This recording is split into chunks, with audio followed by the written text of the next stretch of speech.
From strange robotic devices, bizarre kitchen recipes for creating human life, and brutal war machines, the Renaissance was perhaps the most fertile ground for the human imagination to run wild with invention. While we often celebrate the artistic masterpieces and scientific breakthroughs of this era, we rarely examine the stranger side of Renaissance ingenuity, inventions that reveal just as much about the period as any cathedral or sculpture. The Renaissance was a time when boundaries blurred. Science, art, engineering, and fantasy existed not as separate disciplines, but as interconnected realms of human curiosity. The same brilliant minds who studied human anatomy also pursued alchemy, and those who designed buildings often designed bizarre machines. This was an age where the rational and irrational danced together in the minds of even the greatest thinkers. From musical instruments powered by screaming cats, to recipes for growing tiny humans in horse manure, the Renaissance produced ideas that would never pass a modern ethics committee. These inventions, some theoretical, some actually built, give us a window into a time when anything seemed possible because so little was understood about the fundamental rules of our universe. Let's journey back to this fascinating era and explore 8 of the strangest inventions the Renaissance mind could conceive. Welcome to Folks of Yore.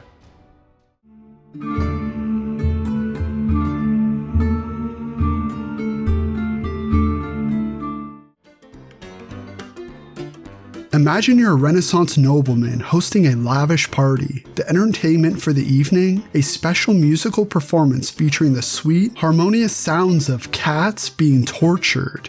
Welcome to the Katzenklavier, or cat piano, possibly one of the cruelest musical instruments ever conceived. The cat piano was described in detail by the 17th century Jesuit scholar Athanasius Kircher in his 1650 work Liturgia Universalis. Kircher wasn't just some obscure madman, he was one of the most respected intellectuals of his time, often called the master of 100 arts. Here's how this nightmarish instrument worked. Cats would be arranged in a row according to their natural pitch of their meows. Their tails would extend outward and be placed under a keyboard. When a key was pressed, a mechanism would drive a nail or a pin into the corresponding cat's tail, causing it to yowl in pain, producing a specific note.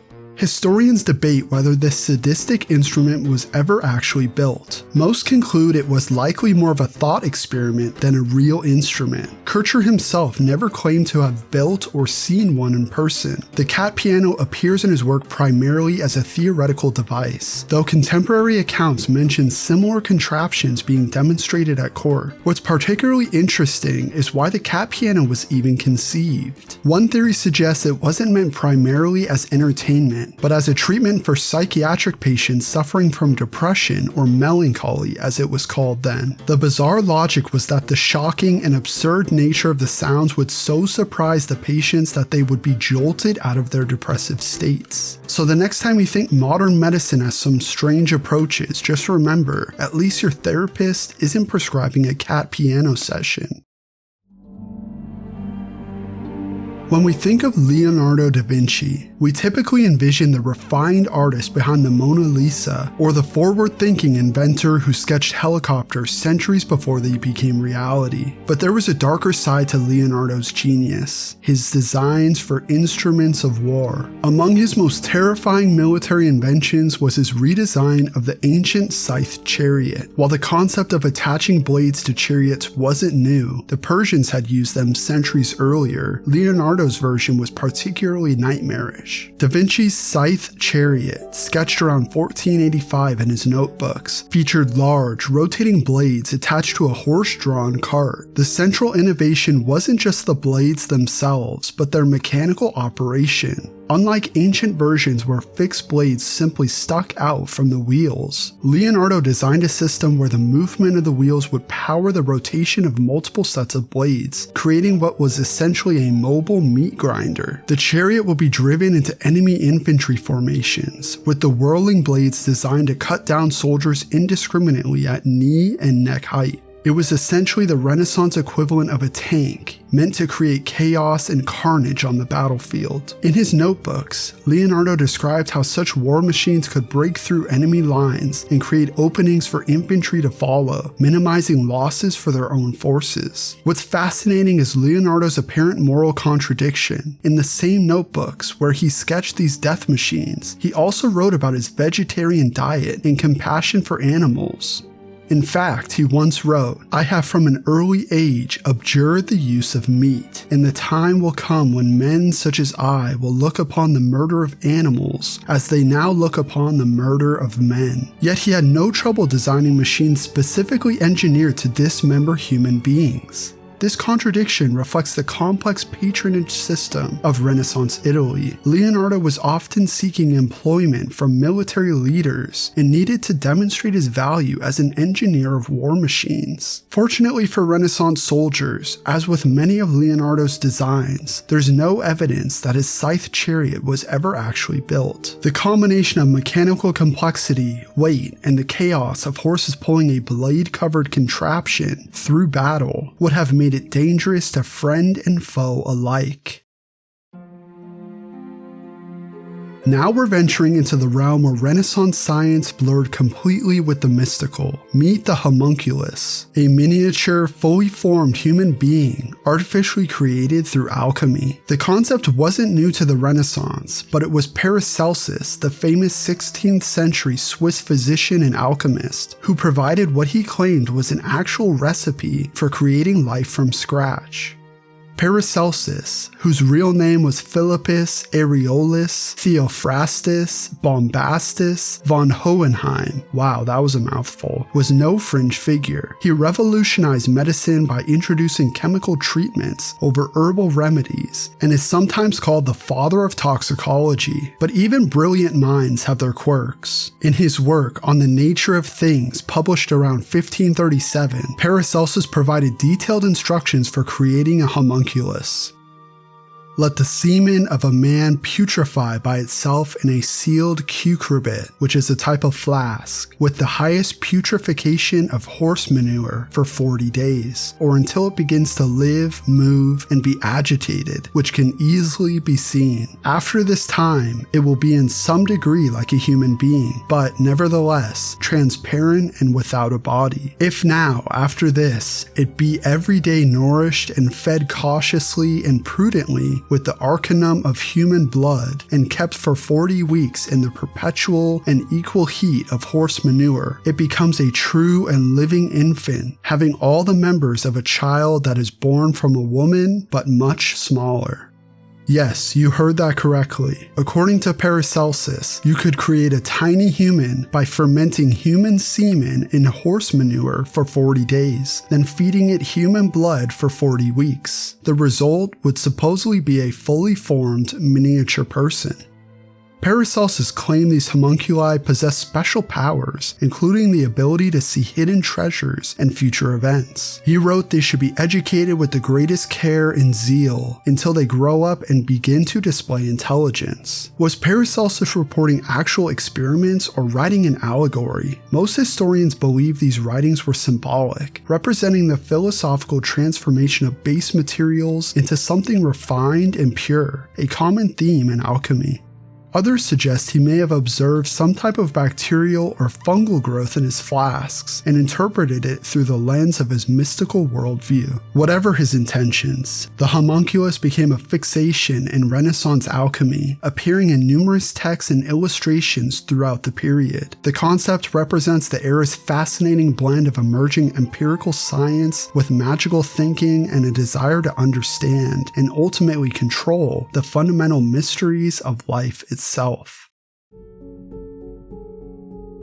Not all Renaissance inventions were purely theoretical or completely impractical. The 16th century saw the creation of some remarkably sophisticated automatons, including one of the most fascinating survivors from the period, the mechanical monk. The most famous example, which still exists today and is housed in the Smithsonian Institution, was created around 1560 for King Philip II of Spain. Standing about 15 inches tall, This clockwork miracle was built by Juanello Torriano, a renowned Italian engineer and clockmaker. The monk is dressed in the robes of the Franciscan order and performs a series of lifelike movements that would have seemed almost magical to Renaissance observers. Powered by a wound spring, the monk walks in a square pattern, moves his arms, turns his head, rolls his eyes, beats his chest in penance, and brings a crucifix to his lips to kiss it.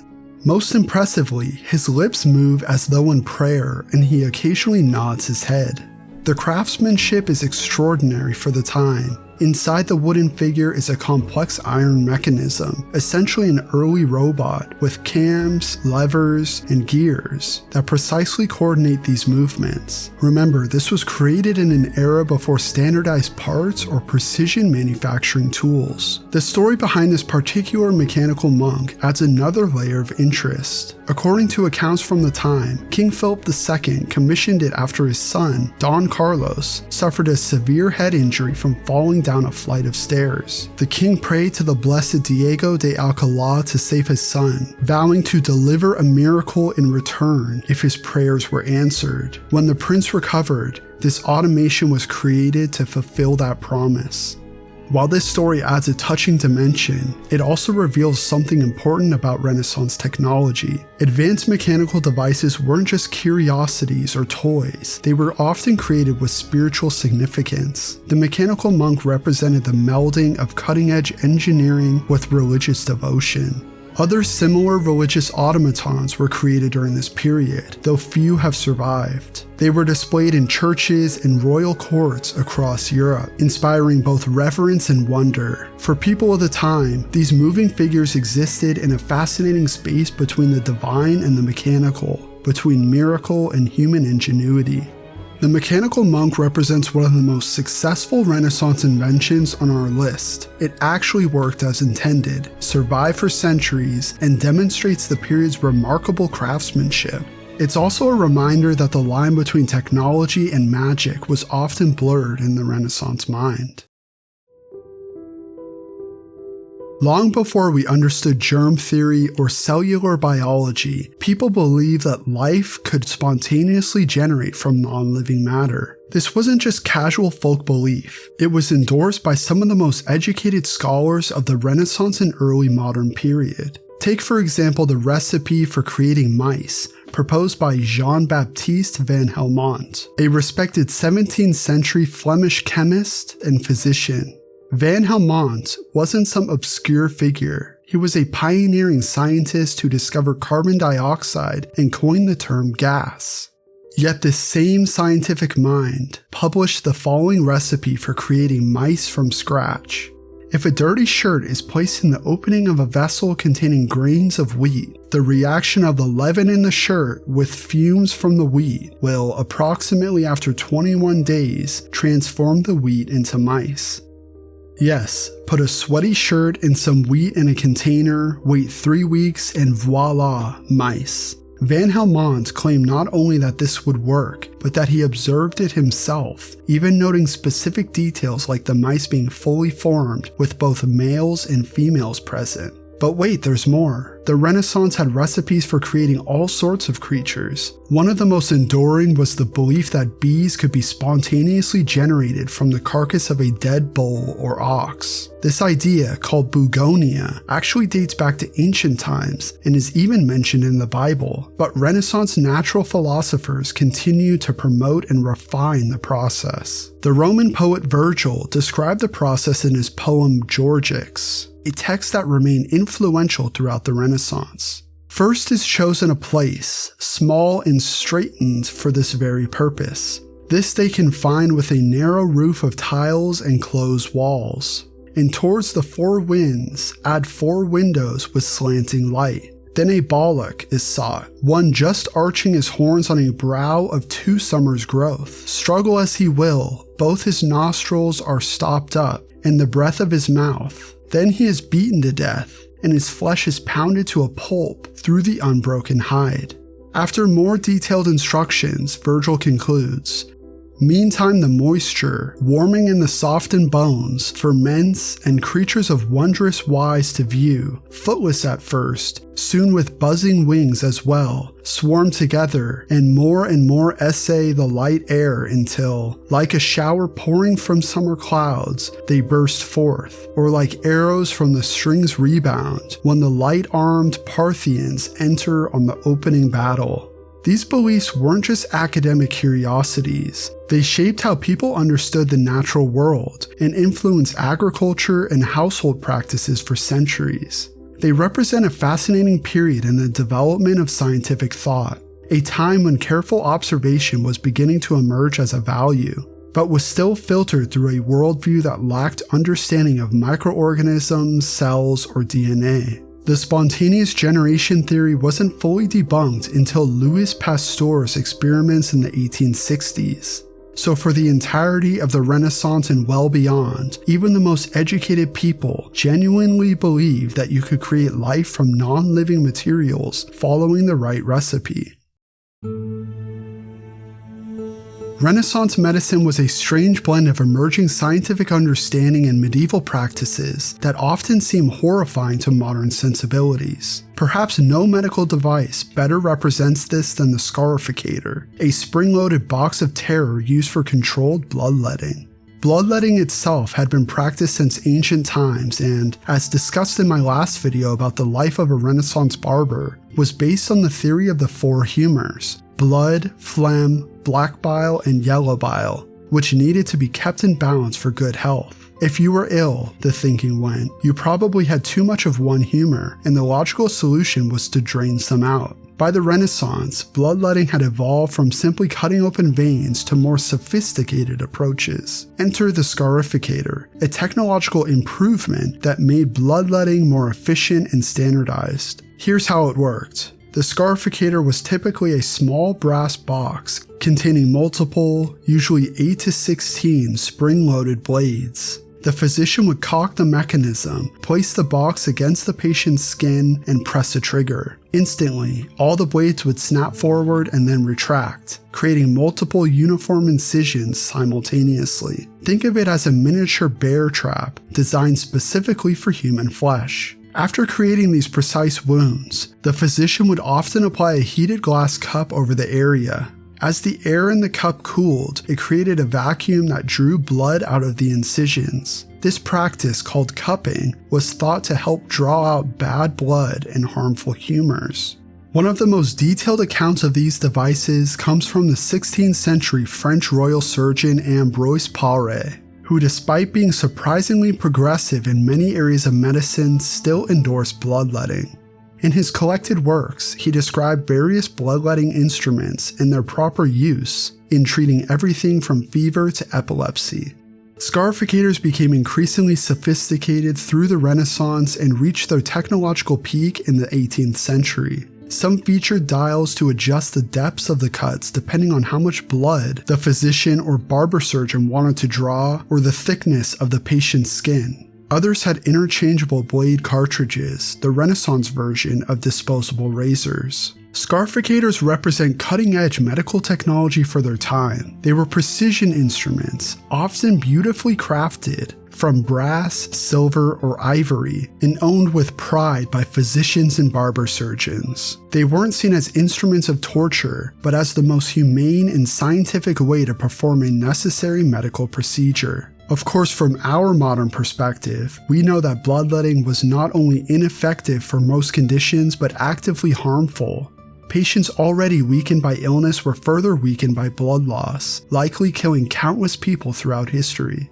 George Washington himself is believed to have been hastened to his death in 1799 when physicians removed nearly half his blood volume to treat a throat infection. The Scarificator serves as a humbling reminder that what seems like advanced medical science in one era may be viewed as barbaric ignorance in another. One wonders which of our modern medical practices will horrify people 300 years from now. Let's return to Leonardo da Vinci, but this time for one of his more peaceful, though still rather impractical inventions, the diving suit. In the early 1500s, Leonardo was seeking employment with the Venetian Navy. Venice, being a maritime power constantly threatened by naval invasion, particularly from the Ottoman Empire, seemed like a perfect place for Leonardo to sell his military engineering skills. Looking to impress his potential employers, Da Vinci designed what might be considered one of the world's first scuba systems. His diving apparatus, sketched in his notebooks now contained in the Codex Atlanticus, was remarkably forward-thinking for its time. The design featured a leather diving suit with a glass face mask connected to a floating bell of air by breathing tubes reinforced with steel rings to prevent collapse under pressure. The suit included a pouch for the diver to urinate in, because practical considerations matter even for Renaissance geniuses, as well as various pockets for tools and a horn to signal those above. Leonardo even designed special sandals with wide soles that function somewhat like modern fins, and a buoyancy control system where the diver can inflate or deflate an attached wine bladder to ascend or descend in the water. Perhaps most impressively, he understood the danger of sudden pressure changes, noting in his manuscripts that the diver should be slowly lowered to and raised from the depths to avoid harm. In his notes, Leonardo was somewhat secretive about certain aspects of the design. I do not publish nor divulge these by reason of the evil nature of men who would use them as means of destruction at the bottom of the sea by sending ships to the bottom and sinking them together with the men in them. This concern for the potential military applications of his invention showed a certain moral awareness that seems at odds with his designs for weapons like the Scythed Chariot we discussed earlier. However, as impressive as the concept was, Da Vinci's diving suit had serious flaws. The Venetian Navy ultimately rejected it as completely outrageous, and with good reason. The breathing tubes would have been impractical beyond very shallow depths, and the pressure at even moderate depths would have made the suit impossible to use safely with Renaissance-era materials and technology. Like many of Leonardo's inventions, the diving suit remained purely theoretical during his lifetime. However, in 2006, a team of Italian scholars built a replica of the suit using materials available in Renaissance Venice. To their surprise, the suit did function in shallow water, proving that while impractical for military applications, Leonardo's basic concept was sound. The diving suit represents Leonardo's forward-thinking genius, conceptualizing solutions to problems that wouldn't be practically solved until centuries later with more advanced materials and understanding of physics. No discussion of Renaissance inventions would be complete without the mention of Leonardo da Vinci's obsession with human flight. Of all his ideas, his flying machines, particularly his ornithopters, are among the most iconic and visionary and my personal favorites. Leonardo's fascination with flight began in his early life. In his notes, he recounts what may be his earliest memory. It seems that I was always destined to be so deeply concerned with vultures. For I recall as one of my earliest memories that while I was in my cradle, a vulture came down to me and opened my mouth with its tail and struck me many times with its tail against my lips. Whether this memory was real or a later construction, Leonardo's obsession with flying creatures is undeniable. His notebooks contain extensive studies of birds and bat wings, analysis of air currents, and investigations into the mechanics of flight. He understood that human arm muscles weren't strong enough for flight, writing, "A bird is an instrument working according to mathematical law. It lies within the power of man to make this instrument with all its motions." Around 1485, Leonardo began designing his most famous attempt at a flying machine, the Ornithopter. Unlike fixed-wing gliders, the Ornithopter was designed to fly by flapping its wings, mimicking birds. Leonardo's design was ingenious for its time. Recognizing human limitations, he created a system where the pilot would lie face down on a plank in the center of the device. Using hand levers, foot pedals, and a system of pulleys, the pilot would power the flapping motion of two large, membranous wings constructed from wood and taffeta or parchment. The wings were designed with articulated sections meant to change shape during the flapping cycle, expanding on the downstroke and contracting on the upstroke, just like a bird's wings. Leonardo's notebooks show he had developed theories about how birds fly, including observations about air pressure differences above and below wings and concepts related to center of gravity. His drawings and notes reflected an understanding of basic principles of flight, even if his understanding wasn't complete by modern standards. Da Vinci created numerous variations of his flying machines. Some had fixed wings for gliding, others featured a flapping tail surface for control. One even had an enclosed cockpit to protect the pilot from cold air at altitude, a remarkably forward-thinking consideration. Would any of these machines worked? Almost certainly not. The human-powered Ornithopter would have been far too heavy and underpowered to achieve liftoff. Leonardo lacked understanding of crucial aerodynamic principles and had no access to lightweight materials necessary to successful flight. However, his basic insights about the mechanics of flight were sound. In 2010, over 500 years after Leonardo sketched his designs, a human-powered ornithopter named Snowbird successfully flew in Canada, though it used modern materials like carbon fiber and had a wingspan more than 3 times larger than Da Vinci's design. Perhaps what is most remarkable about Da Vinci's flying machines isn't that they were ahead of their time, it's that they were ahead of their time by about 400 years. The first successful powered flight wouldn't occur until the Wright brothers in 1903, making Leonardo's 15th century designs all the more visionary.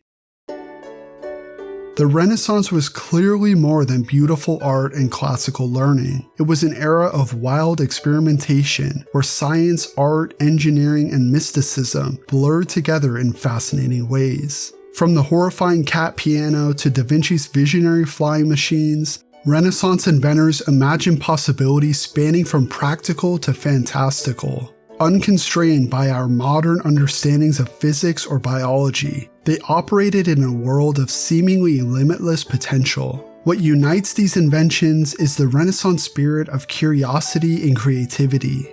Even the most outlandish ideas, like growing tiny humans in horse dung, stemmed from genuine desires to understand nature. These creations remind us that progress isn't linear. Leonardo's designs contained insights that wouldn't be realized for centuries, while theories like spontaneous generation would eventually be abandoned completely. The wildest Renaissance inventions reveal that modern science was built on both brilliant insights and spectacular failures. They humanize historical figures, showing that even Leonardo da Vinci had impractical ideas. Perhaps most importantly, they suggest our current understanding is neither complete nor final. 5 centuries from now, people might view our advanced technology with the same bemused fascination we feel toward cat pianos and recipes for generating mice from dirty shirts. If you enjoyed this journey, please like and subscribe and hit the notification bell to make sure you don't miss more explorations of history's strangest chapters. Comment below which invention you found most fascinating or disturbing. Until next time.